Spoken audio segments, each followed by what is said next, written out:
Next heading है the making of Germany and Italy. Italy और Germany कैसे बने।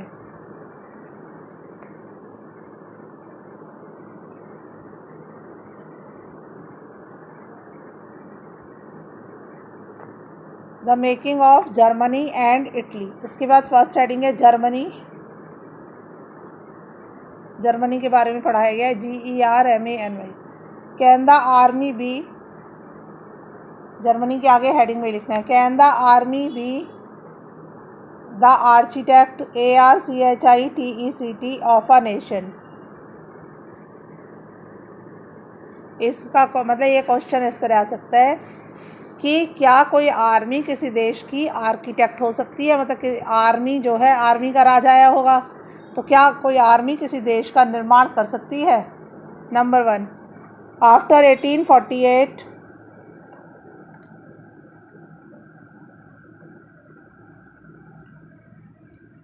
Nationalism in Europe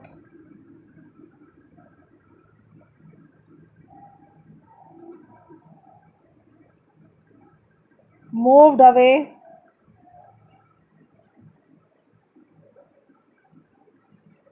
with the association of democracy and revolution।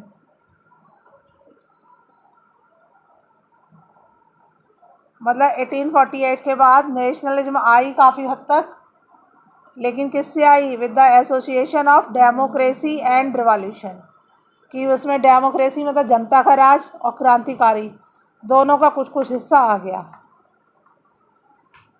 Next, Germany and Italy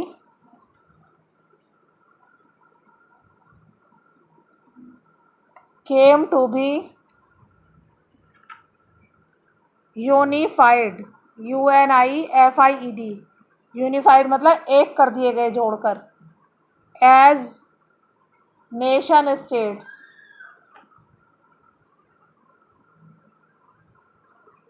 दोनों को जोड़कर एक कर दिया गया। Next, feelings of nationalism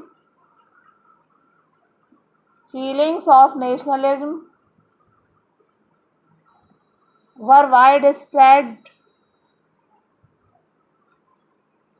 among the middle class German।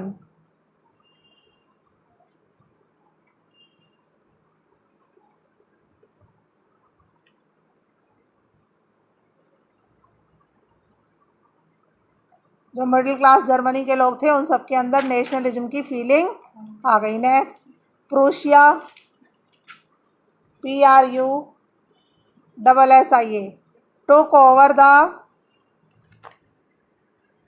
leadership of the movement. इस मूवमेंट का लीडर कौन बन गया, प्रूशिया बन गया। Next,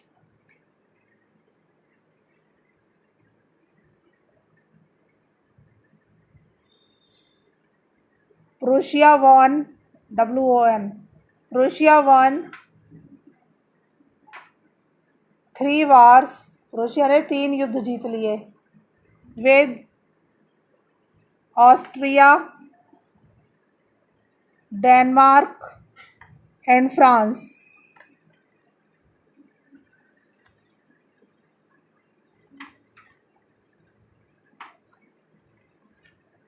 and completed the process of unification. एक यूनिफिकेशन प्रोसेस किसने कंप्लीट कराया, प्रूशिया ने कराया।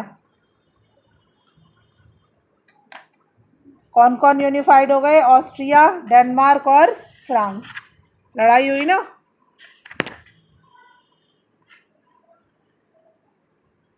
Next,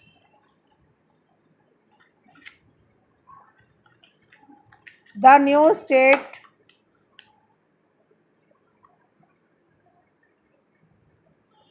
was worked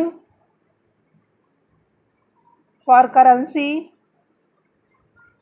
banking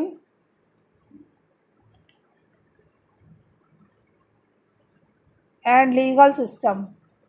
new state जो जर्मनी बना उसमें इन सब कामों पे काम किया गया, यानी कि जो सेना थी, आर्मी थी, प्रूशियन आर्मी, उसने ही तो जीता, सबको जोड़ के एक बनाया और सबके लिए अच्छा काम किया। अगला हेडिंग है एंड लीगल वर्क्स, लिख लो कुछ भी लिख लो। अगला हेडिंग है इटली यूनिफाइड। इटली कैसे एक होके बना, हेडिंग डालिए इटली यूनिफाइड। इटली के भी बहुत सारे टुकड़े थे। इटली वाज स्कैटर्ड, सॉरी गलत हो गया, इटालियंस वर स्कैटर्ड। इटली कैसे हो जाएगी स्कैटर्ड, इटालियंस वर स्कैटर्ड मतलब इटली के लोग जो है बिखरे हुए थे, स्कैटर्ड मतलब बिखरे हुए। Over several states,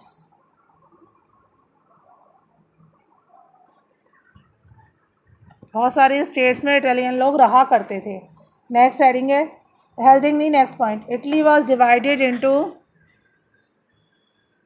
7 states.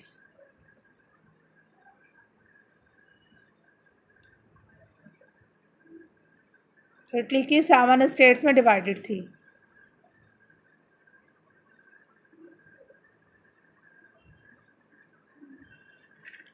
Italian language had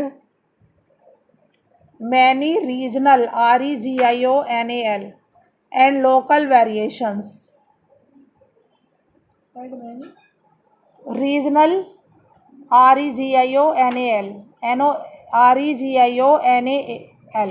regional and local variations मतलब इटली एक सी नहीं थी, हर प्रदेश में अलग अलग तरह से थोड़ी मोल्ड करके बोली जाती थी। जैसे हिंदी है तो ब्रजभाषा में अलग बोलते हैं ना, तेरो मेरो खारो बीरो, हरियाणा में अलग बोलते हैं, तो वो लोकल वेरिएशंस कहलाते हैं। नेक्स्ट है गुस्सिपी माजनी, GIOSEPPE, माजनी MAZZINI,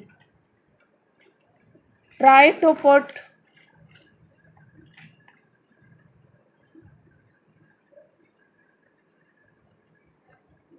the unifications, put मत लिखो, try to unified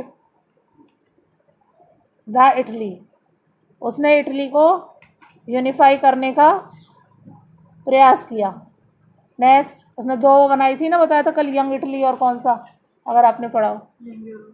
हाँ, young Italy was prepared for the goal, अपना गोल GOAL, गोल मतलब एम, अपना एम पूरा करने के लिए, यूनिफिकेशन ऑफ इटली के लिए उसने क्या बनाया, यंग इटली। यंग इटली एक आर्मी थी उसकी, यंग लोगों की। Next,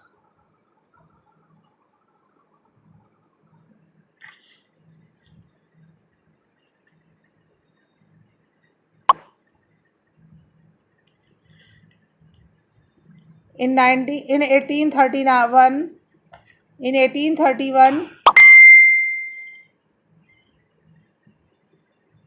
and 1848 the revolutionary uprising was failed.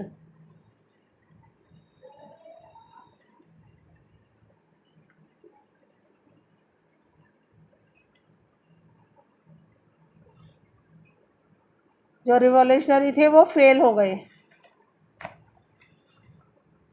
Next, Italy offered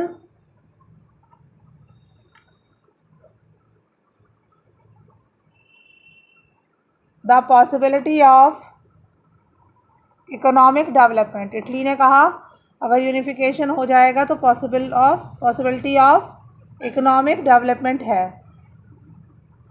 Italy offered the possibility of economic development.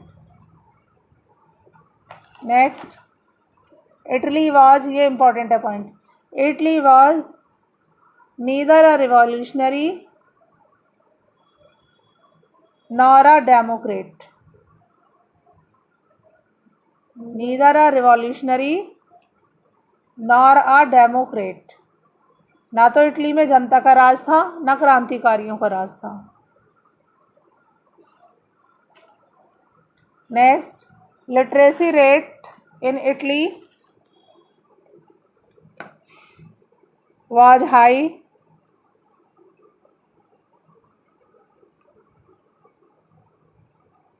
and people were unaware of liberal nationalist ideology. People were unaware of liberal nationalist ideology, मतलब लोगों को ये परवाह नहीं थी कि तुम liberal हो, तुम राष्ट्रवादी हो, तुम्हारी क्या आइडियोलॉजी है। लोग अपने पढ़े लिखे थे, अपनी बातों में मस्त थे।